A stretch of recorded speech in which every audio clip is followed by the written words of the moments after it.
I love the smell of microphones in the morning. Grab your headphones and bend over, because it's battle time. News from the booth! Hey villagers, welcome back to the Creators Village. I am Rick McIver, your village idiot and man with a multitude of microphones. Today we're going to talk about noise. Well, how to get rid of noise. No annoying sounds. If you're trying to do voiceover, clean audio is absolutely essential. You have to have it. If you're doing a podcast or if you're creating video content for YouTube or whatever, it's a good idea. It's pretty important. And the less noise you have in the background, the better. That can be hard sometimes, especially if you record in an untreated space or if you're on the road, let's say in a hotel room, or if you're in an apartment and there's lots of noise around you. It can be tricky to get rid of that noise. There are a few ways to do it. Obviously, the best one is to treat your space and not have noise to begin with.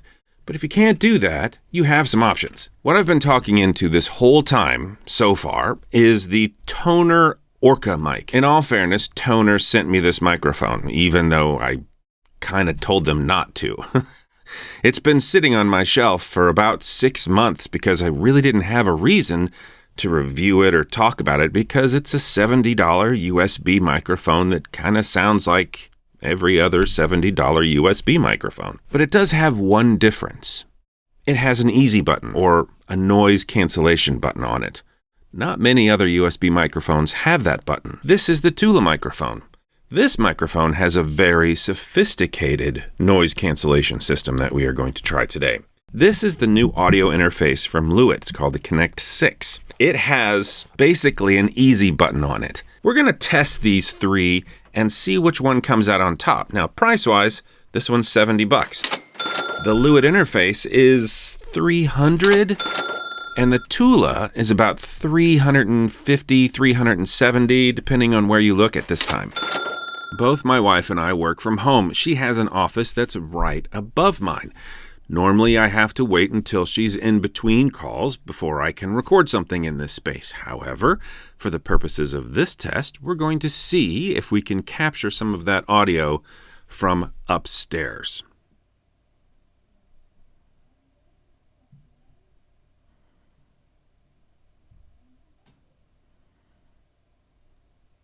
Now I'm going to push this lovely little button on the bottom of this microphone right here. See, look. Boop. That button is supposed to knock down all of the background noise. So let's see if we can hear her talk again.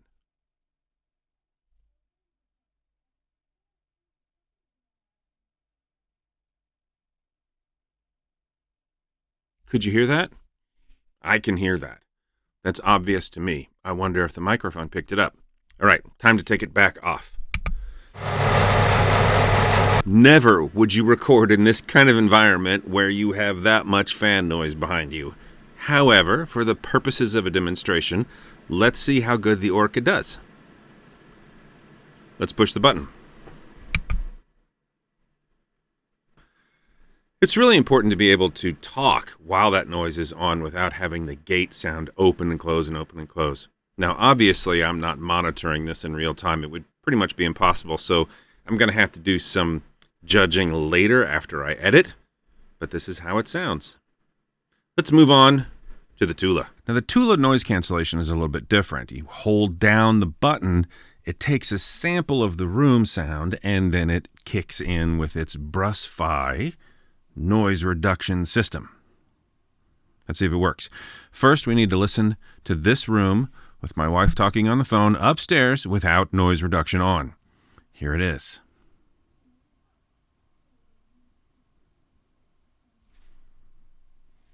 Yep, that's her talking.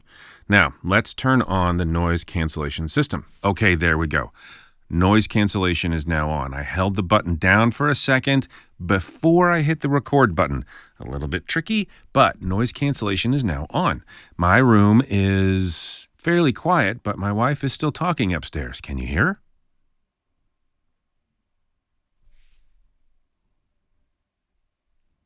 If you can hear me and not her and it doesn't sound obnoxious, well, then this is working. I think we need to go on to the fan test. Here's how the Tula sounds with the fan's full speed and no noise cancellation. All right, let's switch it over and see how it does. Okay, noise cancellation is engaged and the fans are still blasting. And here's how it sounds. When I'm talking, can you hear the fans when I stop talking in between the words? Do the fans go away in a very gated way, or is it pretty smooth? I don't know. Now I'm going to shut up so you can just hear the room noise. Let's move on to the Connect 6. This is the Lewitt Connect 6 interface and the AT2020 condenser microphone. It also has a cardioid pickup pattern. It's fairly sensitive. It's probably the best I can do with a XLR microphone comparing it to the other two. The thing that's great about the Lewitt is that it comes with some really good software. Now you have to use the software in order to engage the easy button. The expander's off, the limiter's off, the maximizer's off, everything is just straight ahead. Can you hear her talking?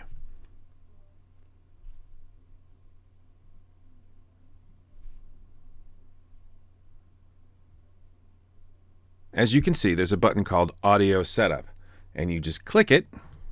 Okay, I'm talking directly into the microphone. Hopefully it's setting this up properly. It's supposed to automatically adjust my levels, and it's going to stop blinking when it's done. I'm hoping that it all sounds good, and it looks like perfect. It's working. Now the easy button for this has been engaged. It has chosen to do a high-pass filter, set my gain levels a little bit lower than I had them set, and has not turned on the expander, and it has not turned on any other systems like the maximizer or the compressor or anything. Just a low-cut filter. So let's see how it does.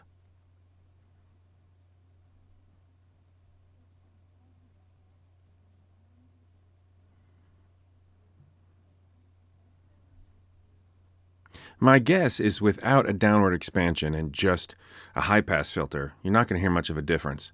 Let's switch over to the fans and see if it does any better. The fans are now at full blast, one in front, one behind.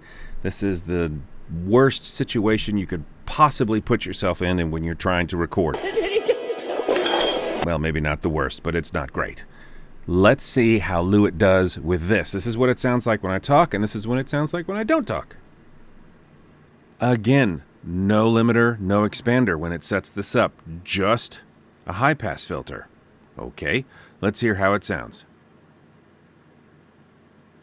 That's the room tone, and this is what it sounds like when I'm talking.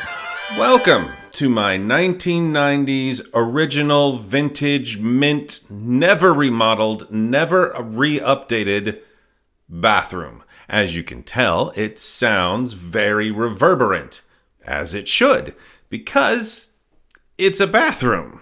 It's got a lot of tile and hard surfaces that bounce things around.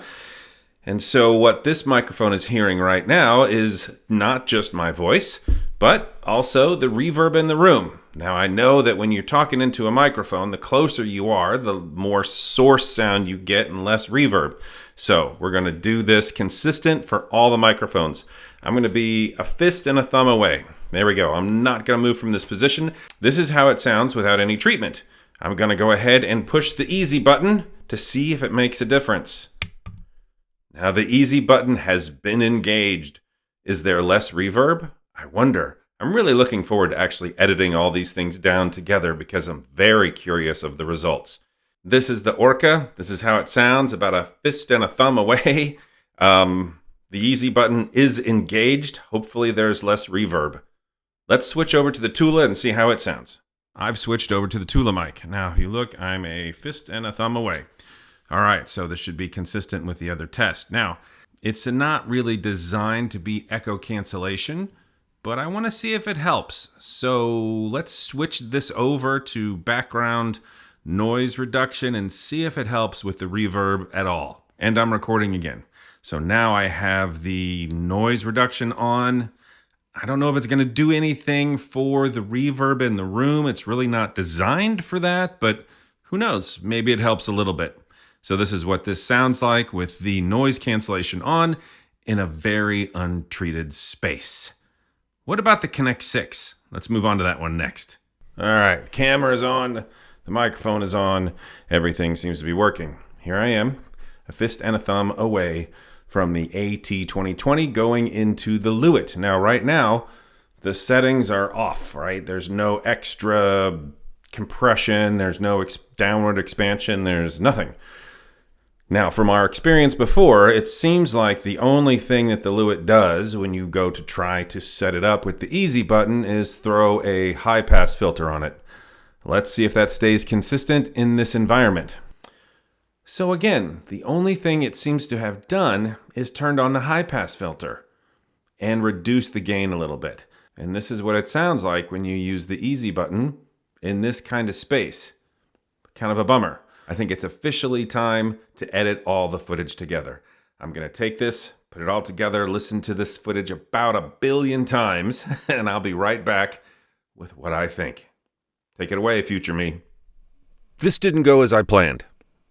I got different results than I expected. I took some notes here. Let's talk about what I heard. In the beginning, the Tonor, this one, the Orca 001, has a very aggressive noise gate. And I guess if you're gonna have a noise gate, it should work. Now, the downside to this noise gate is when the fans were on and I was talking, you could really hear the shutting on and off in between. It also clipped some of my words if I wasn't talking loud enough. That's a very aggressive gate. If there was an improvement to this microphone, I would say that there should be some software where you could go in and adjust the aggressiveness of the gate. But for $70, it is what it is. The Orca here is not a bad mic, but it is very processed sounding. It has this very compressed, processed sound, especially when you turn on that noise cancellation button. The processed sound makes it almost unlistenable. The stereo, the phasing, it's too aggressive. It does what it says it's going to do, but it's almost too harsh. So, I don't know, take that into consideration when you're thinking about this mic. Now, let's move to the Tula. The audio quality on that microphone is phenomenal. It's just so good for the size it is and what it does. As a self-recorder, it's great. This is actually the third time I've tried to use the noise cancellation, the Brusify noise cancellation button. The first time I did it, I got a note from David Brown that said, you have to hold the button down. Okay, so I did that, and then I did it again, and it didn't work, and I did it this time, and maybe it's only good for subtle noise reduction, but I really didn't hear any difference at all in the different files. Same is true for the Connect 6. This whole auto setup thing doesn't seem to do much at all except lower the volume, put on a high-pass filter. The software it comes with is actually very, very good. I would suggest going and watching some review videos and some tutorial videos on how to use the expander and the compressor correctly. Once you know that, it actually does a great job of noise reduction. But the easy button on it, it's pretty much useless. Now, let's talk really quickly about that echoey room, like my bathroom, right? I was really surprised the Tonor did as good as it did in that bathroom. It has such an aggressive gate that it knocks down some of that reverb that comes back to the mic. Great. The problem still is that processed sound when you turn on noise reduction. It's almost unlistenable. You hear the phasing back and forth. It's just too much. The Tula didn't really do anything in there, and neither did the Connect 6. So unfortunately, no easy button just yet. You kind of have to know a little bit about audio production in order to do this, especially if you're trying to do voiceover. You have to have pristine audio because you're competing with thousands of other voice actors who have pristine audio. So good enough audio isn't gonna cut it. You're gonna get axed right away. Take the time and learn some things about audio production. It will help you immensely. Thanks for watching, guys. I hope this video has been helpful. Until next time.